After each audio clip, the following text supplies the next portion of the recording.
She reached up to the sky of stars and caught the red-hot light of the North Star.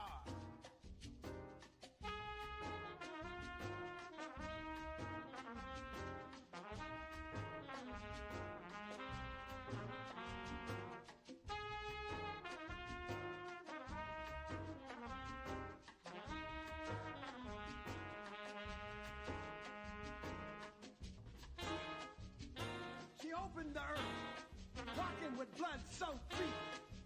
She challenged the whip, the gun, the knife. She challenged the fire, pulled from the bodies of slaves, made into laws, prisons, and courts.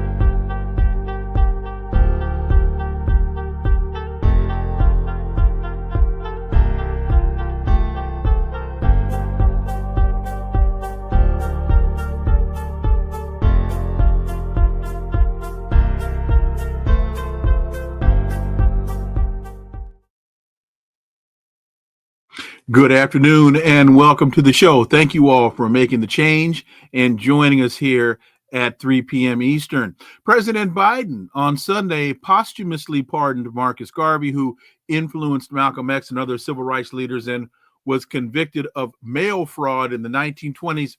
He also released Leonard Peltier from prison, the 80-year-old Native American activist who was wrongly convicted. On the Marcus Garvey move, that was a great symbolic move on behalf of Biden. I know Dr. Garvey and his family are more than happy, and it's well overdue. But symbolic acts are not enough.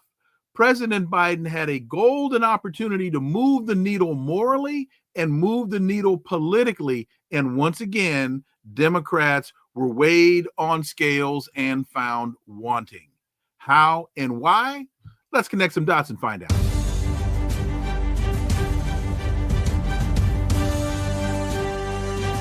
Connecting the Dots with Dr. Wilmer Leon, where the analysis of politics, culture, and history converge.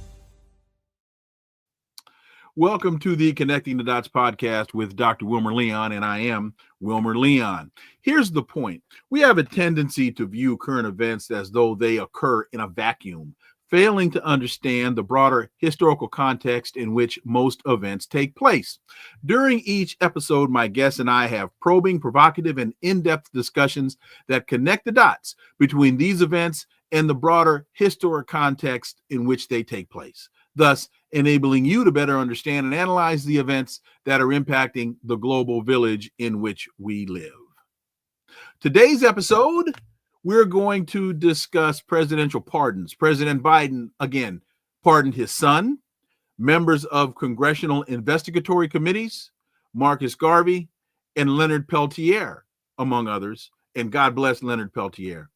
But the rioters who were locked up for their roles in the January 6th Capitol attack were released, while judges began dismissing dozens of pending cases yesterday, after President Trump's sweeping grant of clemency to all 1,500 plus people charged in the insurrection that took place on January 6th.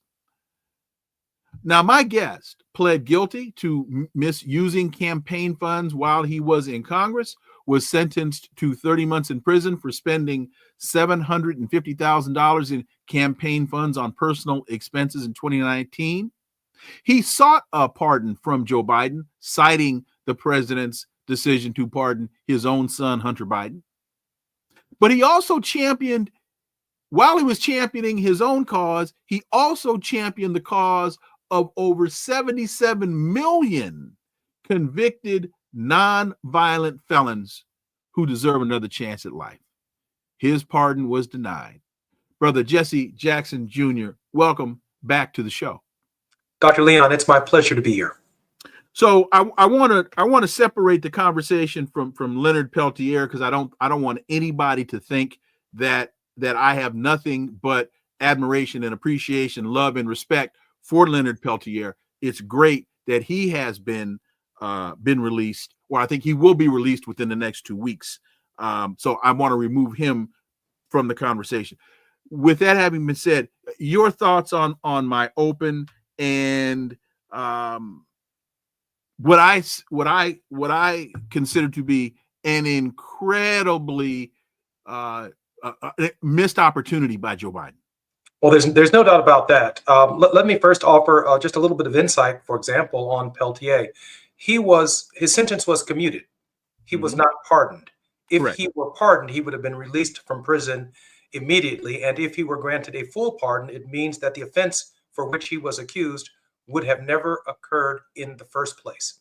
Secondly, the members of Congress, particularly that committee that investigated the insurrection led by President Donald Trump, they do have a pardon, but they have a pardon in the Constitution called the Speech and Debate Clause, which means that any official acts that they took as members of Congress, that investigatory committee, are already pardoned. They're already covered by the Constitution, thus making Joe Biden's pardon of them unnecessary, but he felt compelled to do it.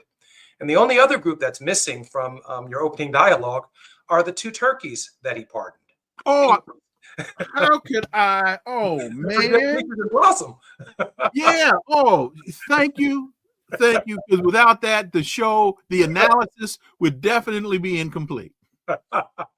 So we are being led to believe that the founding fathers of our country at the inception of our nation, after a revolutionary war, after having argued with the king of England, the king of Britain, after having discovered, if you will, that which was undiscoverable, America, and founding of the country, that somehow on that date, the founding fathers were thinking about fowl. They were thinking about turkeys, they were thinking about birds, and they were not thinking about human beings. And that's clearly not the case. The first 6 presidents of the United States are aware of something in the Constitution called the finger of God. It is an extraction from the linear theological system of Abraham. And when you get to that 17th chapter, that 17th verse in the first chapter, where it talks about David and Jesus, the commander of the army was David, and Jesus was a repriever partner. So really, the president of the United States on September 17th, 1787, was charged with functioning in the lineage of David for the American people. They took the function of the lineage of David and they created Article 2, Section 2, Clause 1 of the Constitution. Joe Biden chose to exercise that function, yes, obviously for Hunter, yes, for 39 initial pardons and 1,500 commutations. He then used that power to take 37 of 40 people off of death row, but he commuted their sentence from death row back to prison. And then his final pardons and commutations for family members and others. And in that initial 1,500, lest we not forget, a commutation means that those 1,500 people are now part of felonization. He did not pardon them. He granted them a commutation of sentence. He let them out of prison, but now they enter the 77 million plus 1,500 felons that exist in America, where they still have to check a box. They still have to be monitored. They still can't apply for teaching jobs, and they can't work in the federal government. There's hundreds of corporations around the country, maybe thousands around the country, who do not hire felons. And so the marvelous opportunity that Joe Biden missed with the immunity decision granted by the Supreme Court of the United States and the Supreme Court decision in 1866, ex parte Garland, was the opportunity to wipe out felonization for millions of Americans, some 77 million of them, and he chose not to do that. When I was first released from prison, I chose not to apply for a pardon. My father and Maxine Waters convinced me to do so in 2022 because they wanted to take off of the table the idea that I didn't fill out the application. What should be absolutely clear now, Dr. Leon, is that Hunter Biden did not apply for a pardon. Members of his family did not apply for a pardon. Members of the January 6th committee did not apply for a pardon. But every American who goes through the system has to apply. And the Department of Justice insists that they wait 5 years after they are released, 5 years after they've done what the jury or the judge or even those of us who pled guilty to our offenses have done, the pardon was not used and not available for us to remove us out of the tragic purgatory that in the mind of Dante, no one can truly imagine just how long and suffering it is. I served 30 months in prison, but I've been a felon for 10 years, and I'm doing everything within my power to wipe out felonization. And that's why I filed for the pardon in 2022, so that I could make this case that so many millions of Americans are unpardoned, even though they have not reoffended, even though they paid their debt to society in full. Let me go back to the pardon commutation issue because there are a number of articles. This one is in Axios from yesterday. Trump pardons most January 6th defendants. He signed an executive order granting a full, complete, and unconditional pardon, quote, end quote, to the vast majority of January 6th defendants charged with participating in the riot, in the insurrection 4 years ago. And one of those, two of those that to me stand out the most are Enrique Tarrio and the other, and Stuart Rhodes, because both of them were, not only were they the highest of profile, in terms of profile, but they were convicted of seditious conspiracy. So is the language wrong, or were they in fact pardoned? They were pardoned. It is as if January 6th took place, never took place in the first place. Full, absolute, complete, and unconditional pardon is to grant a person a new life. You can literally change your name and get a new social security number with a full, complete, and absolute pardon. That is the language that was used for Richard Nixon. That was the language that they used for Hunter Biden, and it is rarely used in American history, but it is in our Constitution for the purposes of cleaning up Americans who come through the system. I think it's also important to note from a historical perspective, which is part of the long denial of the American people, is that when Abraham Lincoln was president, he pardoned people very liberally. He pardoned a soldier one time. He said, listen, I am not going to pardon a man whose heart was in the right place, but his feet, when he was given an order to charge, decided to go in another direction. So he didn't want to fight. He wanted to be with the Union, but he saw those muskets, he saw those bayonets, he saw that cannon and mortar fire, and started running in the other direction. And he was court-martialed for that. But it is the next presidency that is particularly of significance to your analysis when you connect the dots. And that is this. Andrew Johnson then issued a proclamation after he succeeded Abraham Lincoln to pardon everyone in the Confederacy. He also pardoned all slave holders in a single act, a single proclamation with a full, complete, and absolute pardon, as if they never owned a slave in the first place. And so to use that power for the great sins of America and to ignore that power, particularly for Joe Biden, someone whom we've invested in a political party for whom we've invested millions of votes, blood, sweat, and tears to get Democrats away from the Confederacy and move them into the modern Democratic Party, and to look at our political base and to ignore it and just leave it there in felonization will probably be the biggest stain on Joe Biden's legacy.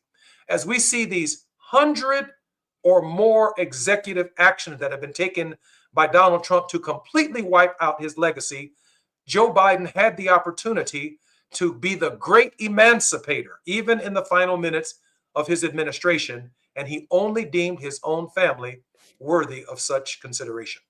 And Sharita, to answer your question, Andrew Johnson pardoned Jefferson Davis. Don't know if his pardon was included in the grand pardon or if he got a specific pardon from the president, but Andrew Johnson pardoned Jefferson Davis. And Gerald Ford pardoned Robert E. Lee posthumously for his crimes against the Union. There we go. There we go. Oh, and thank God he did, because I couldn't rest another day until he had. Um, I said in the open that Joe Biden, like other Democrats, missed an incredible opportunity. And I'm glad you made reference to he could have become the great emancipator, because if the Democrats are about what they claim to be about, and if they were politically astute, 77 million. Now, he didn't have to do all 77 million. There could have been a process. I mean, we are talking non-violent offenders. But imagine when you ask people who don't vote why they don't vote, many of them will tell you because it's a waste. They see it as a waste of their time. No matter who I vote for, my circumstance in life hasn't changed. This would have been a great opportunity for Joe Biden to demonstrate to 77 million people directly impacted and their families tangentially impacted that politics does work. It can have an impact, a positive impact on your daily life. And he missed the opportunity. I don't think anyone has had a better analysis of what the pardon could have done for our country, for the spirit energy of our country, for our nation, for the Democratic Party, for the legacy of Joe Biden, quite like the one that you have articulated over the last couple of weeks. There is no doubt that the restoration of these lives would have been the difference in the Democratic campaign process in November and other campaigns around the country as well. Let me give you two other brief examples. The first is Jesus of Nazareth. The second is a gentleman by the name of Dr. Michael Jones. Dr. Jones was a leading cardiologist in the state of Louisiana, specifically in the city of New Orleans. There are about 500 Black cardiologists. The number one killer of Black people, cardiac arrest and stroke. Dr. Jones had one of the most successful practices in New Orleans. Dr. Jones sent 200 people over the course of his career, to home rehabilitative care. And he said because he was the biggest cardiologist in the state, he knew that his billing of Medicare and Medicaid would create a target on his back by federal authorities. Well, they went through all 200 home care victims and they found three people out of 200 where there was overbilling. He doesn't handle his accounting. His wife did, and she subsequently went to prison as well. But for those three people, he and his wife both caught a charge. Dr. Jones was then sentenced to prison. He now can no longer, at 58 years old, practice cardiology. He cannot work in a hospital anywhere in the United States where there are Medicare or Medicaid recipients. He can't open a clinic where he can treat cardiac patients. Now, these aren't people who, when they were born, went to college, went to medical school, developed a specialty, became a cardiac surgeon who woke up one day and said, I want to be a crook. It's just not true. He doesn't want to be a crook. He's a scientist, and he spent his whole life in this area. Dr. Jones on my show said that there are 70,000 people in his category. They are doctors. They are nurses. They are anesthetists, anesthesiologists. They are all across the health professions, 70,000.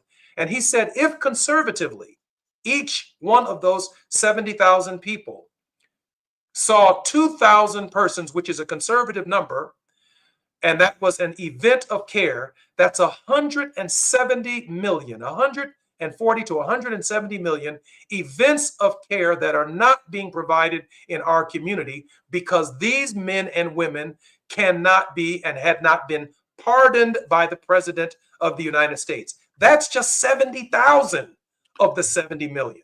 What that would have done for health disparities in our community would have been an economic impact, he suggests, of nearly $4 billion a year in taxes that those 70,000 people would have paid. And he said nearly $2 trillion in the economy over a period of time is affected by the lack of care that these doctors, nurses, anesthesiologists, and others cannot provide. And finally, Jesus of Nazareth. What we know of Jesus is that he was crucified on his 33rd year of life. What we know is that those of us who believe he rose from the dead. Either way, for 2,000 years, people have flocked to his ministry and to his life all over the globe because of forgiveness, because of the power of forgiveness. If Donald Trump discovers that 70,000, if he discovers millions of debt-paid offenders like myself who have not re-offended, he could end up having a pardon letter in every home in America with his name on it, sitting next to a picture of Martin Luther King, Robert F. Kennedy, and John F. Kennedy on some mantle somewhere, with people owing their loyalty to who? Donald Trump. Why? Because his simple act of forgiveness that restores their life in the life, liberty, and happiness system would change the political dynamic of the entire nation. You know, it's interesting that you make that point, because at one of the church services that the president went to, Pastor, I think it's pronounced Bodie, Marianne Bodie, challenged Donald Trump to show forgiveness, challenged him from the pulpit to show concern and compassion. She said, you know, for the LGBTQ community, she said there are a lot of people now that are living in fear. Can you please show them compassion? Can you please show them? And when the thing was over and he got interviewed outside the church, somebody asked him what he thought. He says, oh, I didn't like that. I didn't like that at all. So just to reiterate, the king has no clothes. No, he does not. Butt naked. He's out there butt naked. You mentioned Dr. Jones, and I just want to make this point in terms of what he was charged with in the 77 or the 70,000. Medicare. I think Medicare overbilling or something along those lines. So I would wonder, if you look at the billing records that those individuals were charged from, I wonder how many of those were coding errors.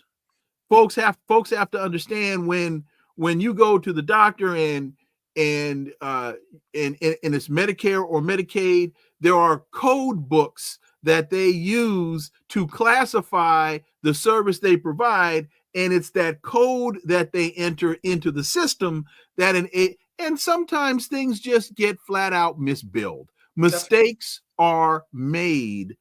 One reason is because they're human, and it's a human process. It goes to me, the analogy I would use is all this talk about vote fraud. And what you find out when you unpack all of these stories of vote fraud, 99.999% of them aren't fraud. They were mistakes.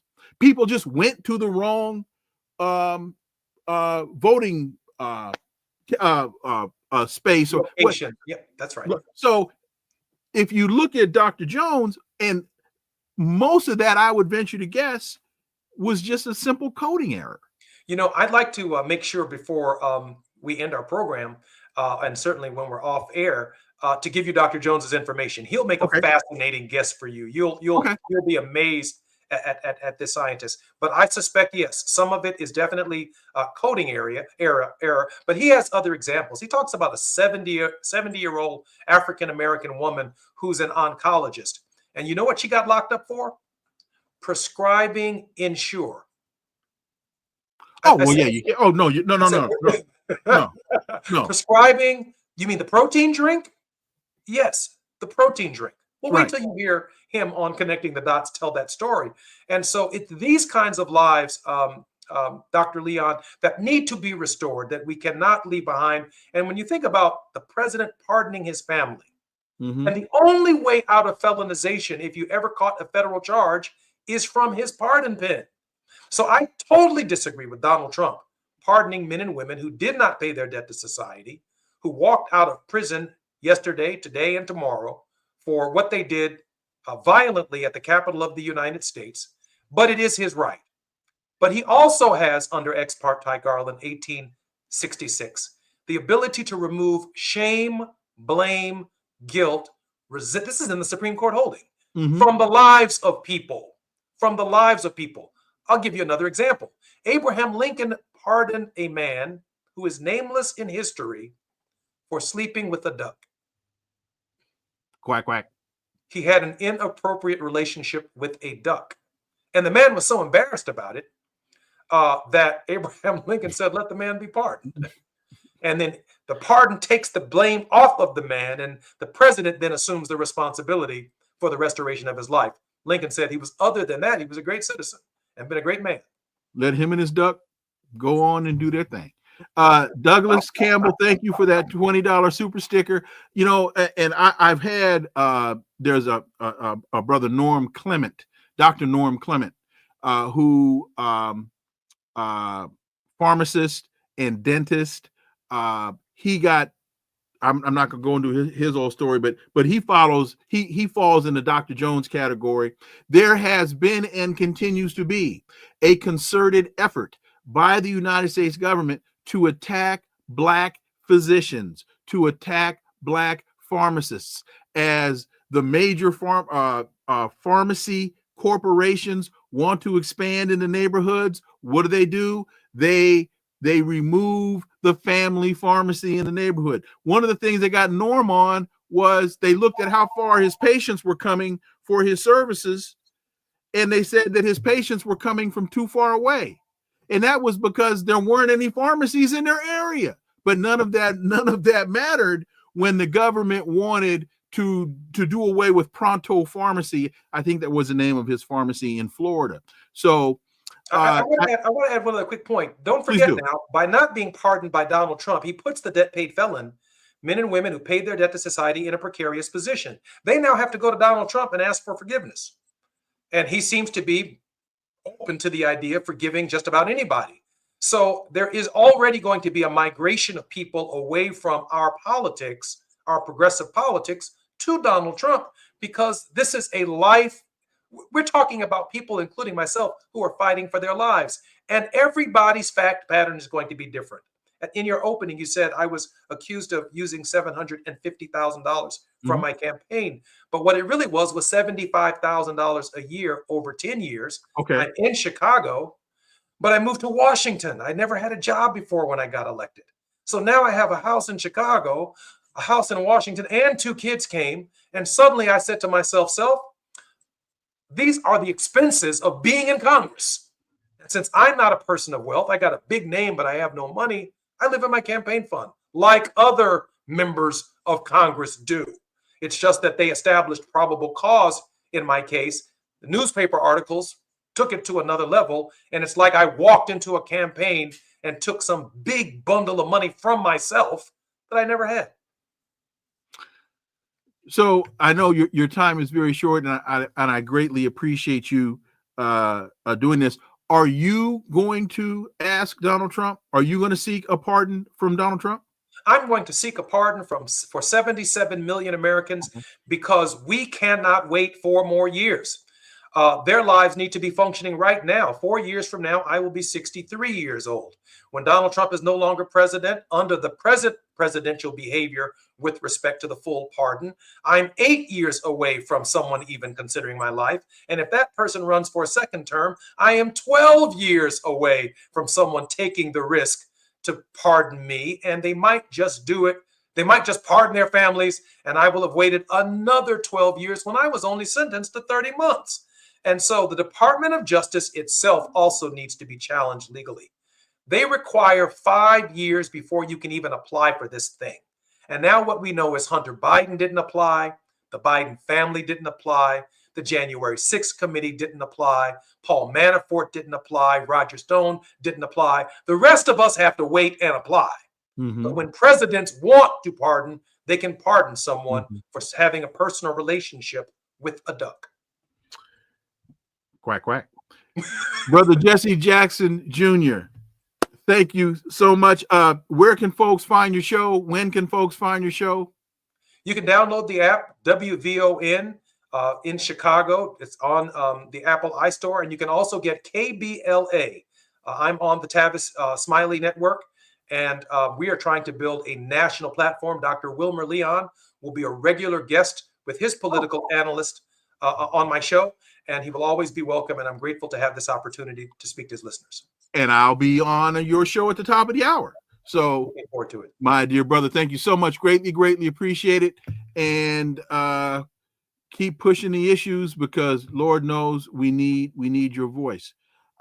So with that, let's talk about a couple of other things. These executive orders that have been signed, if they weren't so dangerous, they'd be laughable. If many of them weren't so inconsistent, they'd be laughable. When you look at the fact that Donald Trump is now ordering U.S. attorneys to investigate state and city law enforcement officials if they refuse to enforce the Trump administration's new immigration policies. This comes as the Department of Homeland Security is preparing to make targeted raids into cities that have high numbers of undocumented immigrants. Also, the Department of Defense is sending 1,500 troops to the Mexican border. Here are a couple of things that I think are important as it relates to immigration and Trump's move to increase immigration control and deportation and arrest. How much is this going to cost? So when you listen to conservatives, they talk about less government. They talk about lowering the cost of government. They always talk about waste, fraud, and abuse. In fact, when you look at like the top 10 moves that the Trump administration plans to make to help offset the cost of these incredibly expensive tax cuts that Donald Trump wants to continue, I think the second thing they listed was waste, fraud, and abuse. So it's not just as simple as calling ICE, calling Homeland Security and saying, go arrest all these illegal immigrants, round them up, send them out. It's not that simple. First of all, they don't have the agents. Let me see if I can quickly pull up. They don't have the agents that they need to, they're already behind. I thought I had it in here. There we go. ICE is already short $230 million to fund their current level of deportations, which removed over 230,000 migrants last year. They're already $230 million short to fund their current level of deportations. Okay, so they're short there. 230 million. Where's the money going to come from? They're going to need additional ICE agents in order to execute the action, the executive order that Donald Trump signed. Where are you going to house these people? Even if it takes you 10 days, 2 weeks, 3 weeks, once you put your hands on them, once you put the cuffs on them, how much is that going to cost? Because for every person that gets arrested, there are administrative personnel on the other side of the equation that have to be involved. This is a very simple algebraic expression, because remember, in algebra, what you do on one side of the equation, you have to do on the other side of the equation so that your equation is balanced. Otherwise, you'll never come up with the right answer because your equation is not balanced. So there's an awful lot of rhetoric here and rhetoric is, for the most part, what Donald Trump is all about. But there's an awful lot of rhetoric here that the reality just doesn't match. You don't have the money. ICE is $230 million in the hole already. Now you got to house these people. So, the private prison corporations, they're ecstatic about this. I wrote my dissertation on prison privatization. They're ecstatic about this because they get to expand existing facilities. They get to build new facilities to house all of these people that Donald Trump claims he's going to round up.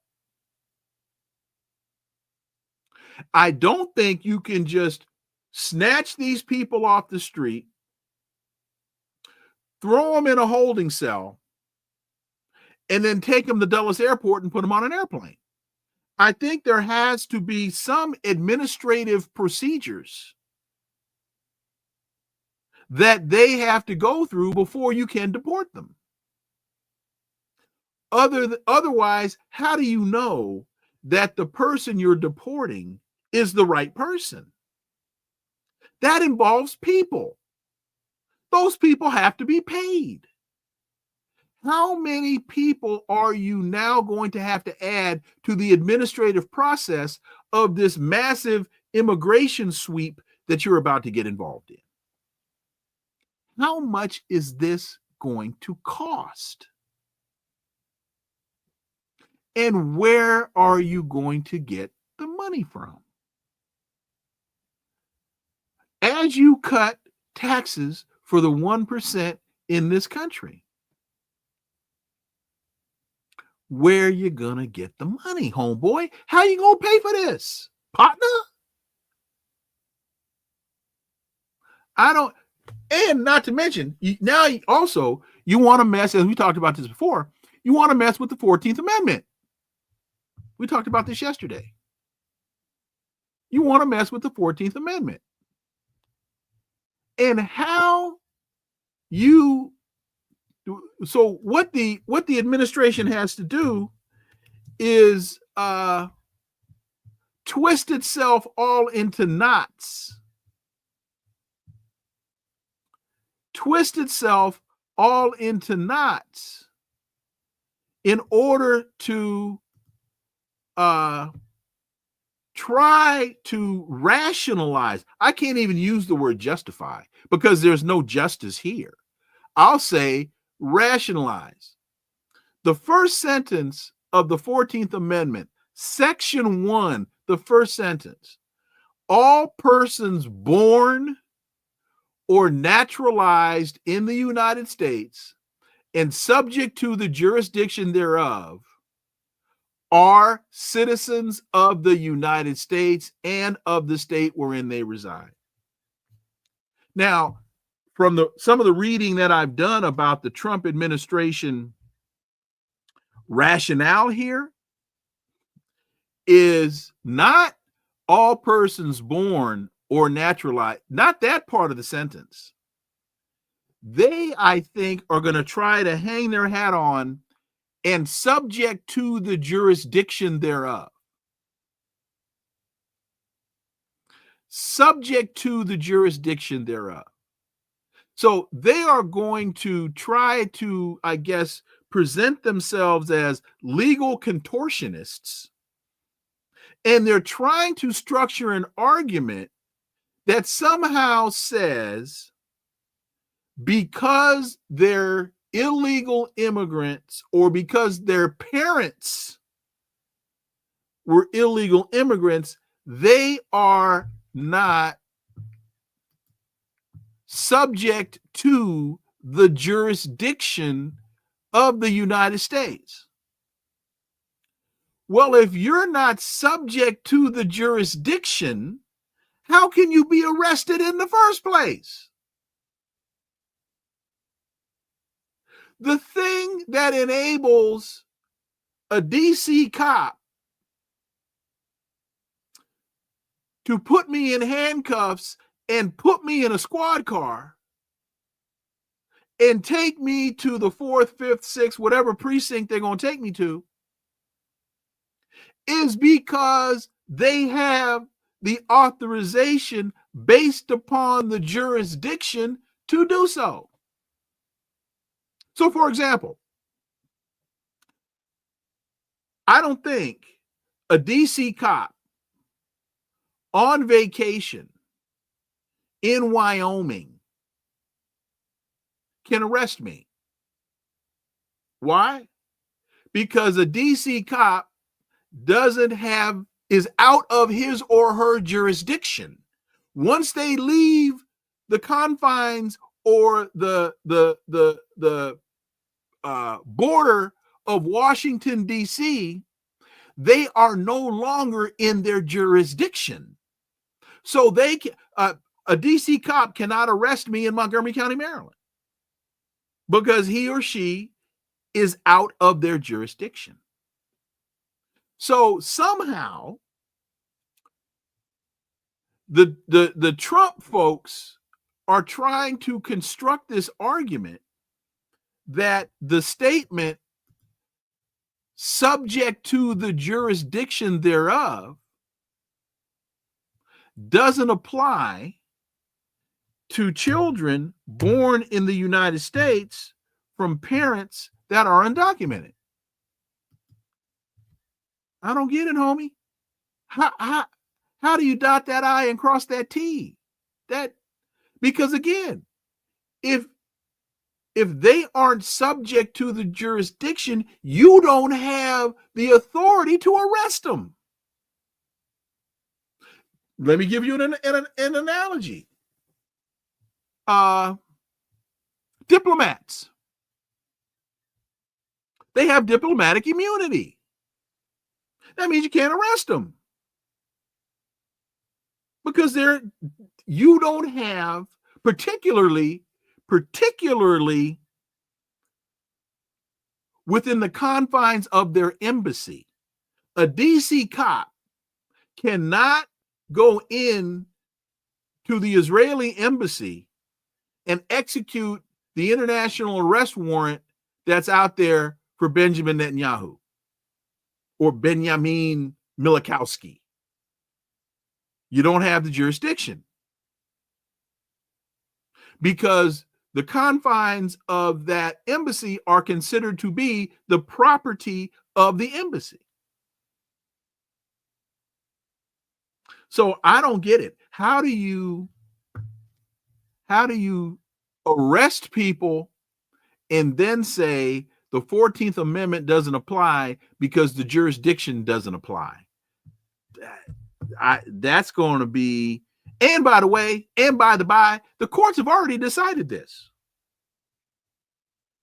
This argument has been made, tested, and lost. And J.J. Mars, that's not true. The 14th Amendment was not only meant for former enslaved Africans. That's not true. We were included, but I don't think that it was only intended for us. Easy D, you guess Trump is trying to prevent illegals from having anchor babies. Well, yeah, that's what he's trying to do. He's trying to prevent people from other countries having children in the United States and those children being American citizens. You're absolutely right. And Easy D, are you new to this time slot? Because if you are, it's the first time I'm seeing your name. Welcome. Holistic Politics, thank you. Zoon Yun, federal law covers all 50 states. Yes, it does. That's absolutely true. I don't say this to challenge you. I don't understand why you made that point. But fed law covers all 50 states in this case? Yes, it does. Federal law covers all 50 states in every case, because state law cannot conflict with federal law. Federal law prevails. So peace in the world, yeah, okay. Okay, you guys seem to be having an argument amongst yourselves, which I'm not invited to, so I don't quite understand the basis of the argument. But again, folks, I really appreciate. Let me take a moment out here and thank you all for staying with me here, because I've just gone back into the classroom. I'm in class from 8 a.m. to 11 a.m. Monday through Friday. So we had to shift the time of the show. So I greatly appreciate those of you who are able to stay with me, have decided to stay with us. Thank you very much for doing so. Easy D, Biden pardoned Pelosi and the committee that launched the January 6th protest. Were they all pardoned? As far as I know, yes, they were all pardoned. And to Jesse Jr.'s point, I don't know that those pardons were actually necessary. I think President Biden might have been erring on the side of caution in that trying to take any opportunity for President Trump to even think about harassing these people. Now, one of the reasons that I think Joe Biden pardoned his son was by taking Hunter off the table in terms of Trump investigation. He takes himself off the table. He makes it, he's removed one of the figures that would be able to flip on him, expose him, or cause him problems. Not to say that his son would, but I'm telling you something, you can never trust a crackhead. Even though that crackhead is your son, you can't trust a crackhead.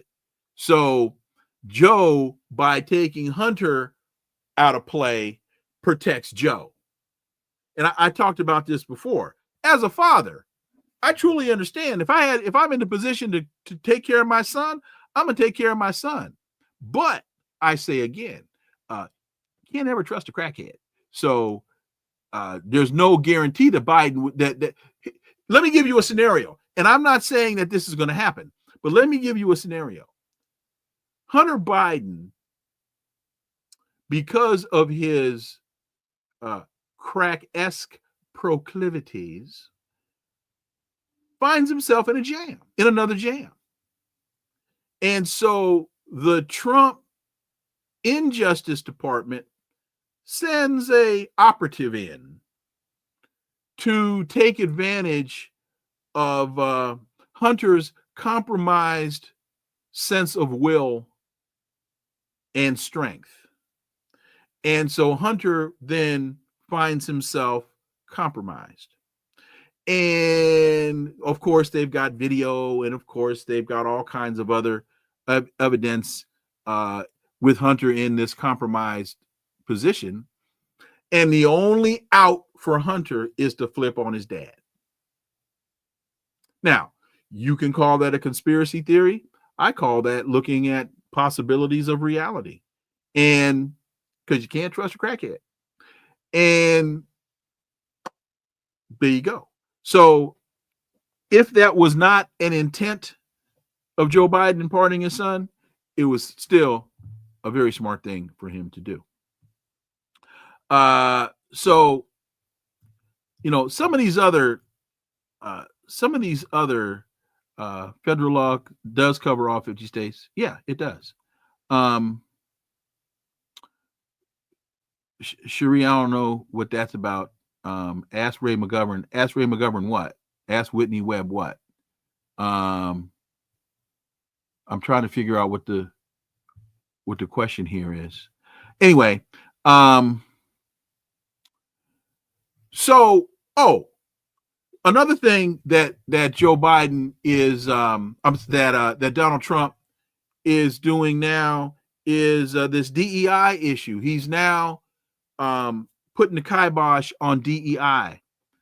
And folks, I think one of the questions you have to ask yourself is, what's the problem with diversity?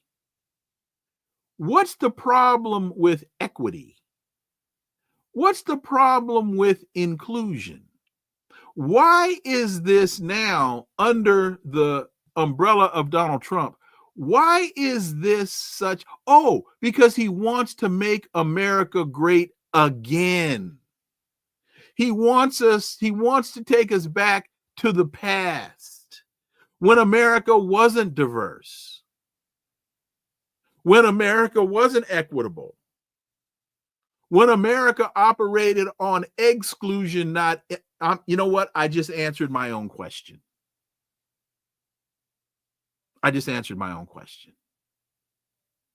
He wants to take us back to make America great again, back to the days of yore, when it was all good in the neighborhood. Holistic politics, nostalgia is love for something that never was. I like that. So this whole DEI move.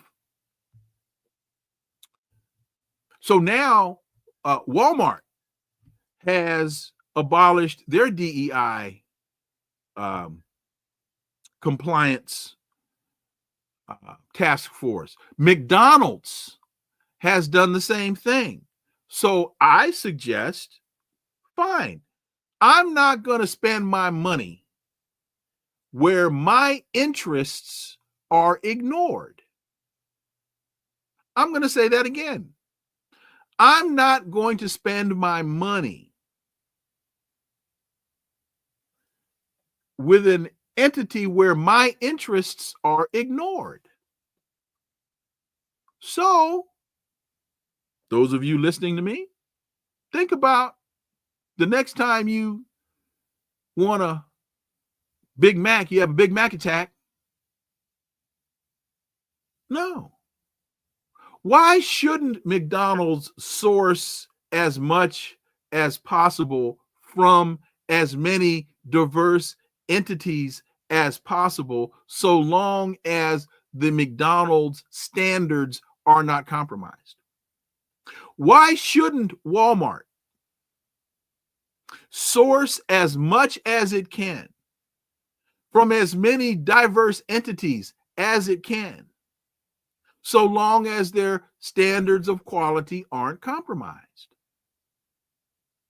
I mean, when you look at DEI, Pete Hegseth, did you just today, his ex-sister-in-law presented an affidavit to the Congressional Oversight Committee saying that when Hegseth was married to his ex-wife, she sometimes had to hide in the closet to avoid his drunken rampages. His own mother. This is not some grandiose media attack on Pete Hegseth. His own mother called him a drunken fool. That's my paraphrasing. She said, man, enough from you and your womanizing and your drunken stupors. Enough of this from you. I think she called him a despicable human being. His own mother. Now, my mother got mad at me for a lot of things because I did a lot of things to make my mother angry. But a despicable human being, my mother never called me. His sister-in-law, sworn affidavit. And the defense of a lot of these Republicans was, oh, well, that's just political. Well, her motivation may be political, but that doesn't mean it's wrong. it means it's political. Well, this is from some of the others. We question the timing of her affidavit. Well, you can question her timing, but it doesn't mean it's wrong.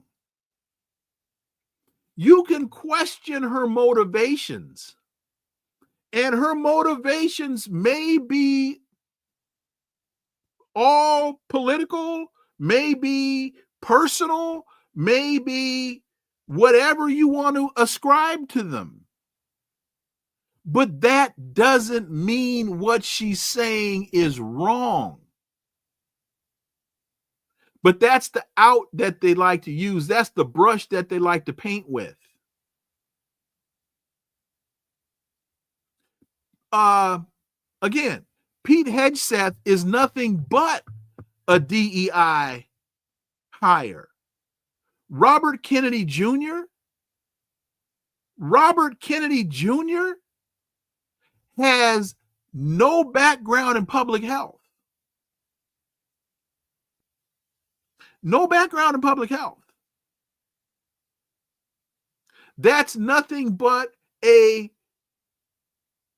DEI hire.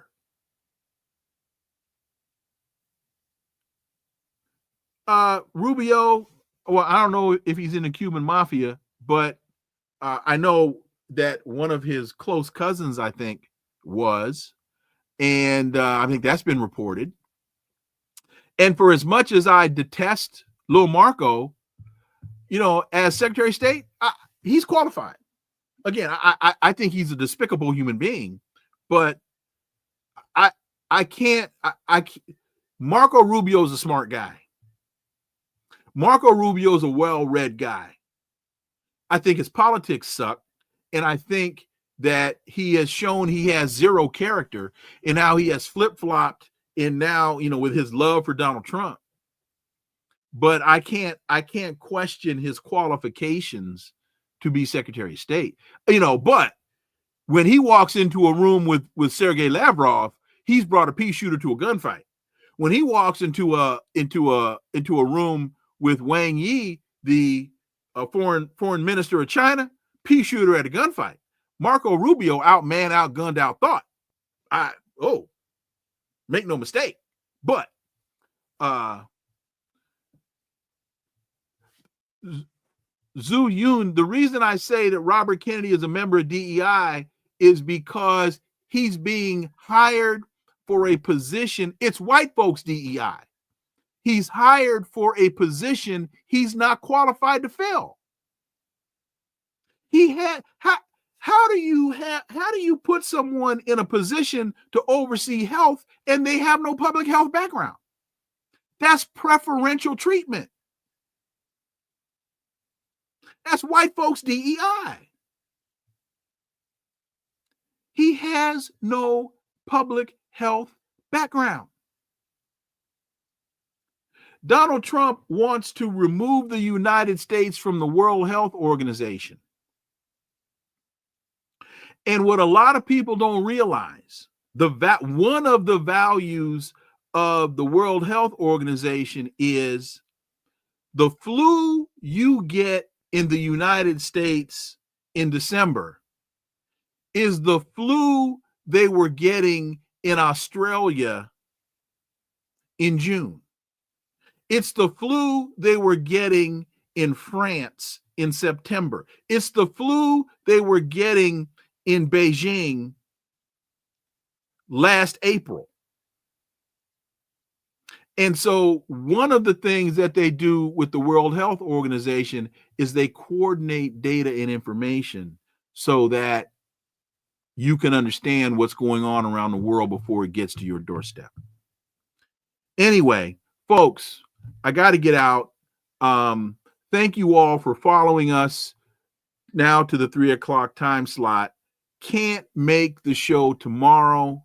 Why? Because once again, I've been called by the FBI to have another lunch with them about Iran. So that's the only reason why I'm not on tomorrow, is because they've called me again. They want to talk to me more about Iran, and I got to have lunch with the FBI. So, and they don't pay for it. So we will be back on Friday, and 3:00 on Friday Eastern is where we'll be. I got to thank you all so much for joining me, staying with me, being flexible with us. We greatly, greatly appreciate it. And so with that, I got to say to you all, I got to thank Brother Jesse Jackson Jr. for joining me today. Thank you all so much for listening to the Connecting the Dots podcast with me, Dr. Wilmer Leon, and for staying with me here at 3 p.m. Eastern. Stay tuned. We won't be on tomorrow, Thursday, but we will be back on Friday. Please follow and subscribe, leave a review, share the show, because we are doing this for you, but we can't do this without you. Follow us on social media. All the links are below in the show description. This is where the analysis of politics, culture, and history converge. Remember, talk without analysis is just chatter, and we don't chatter on Connecting the Dots. Until I see you again on Friday at 3 p.m., I am Dr. Wilmer Leon. That's Eastern. Have a great, great, great, great, great day. Peace. I'm out.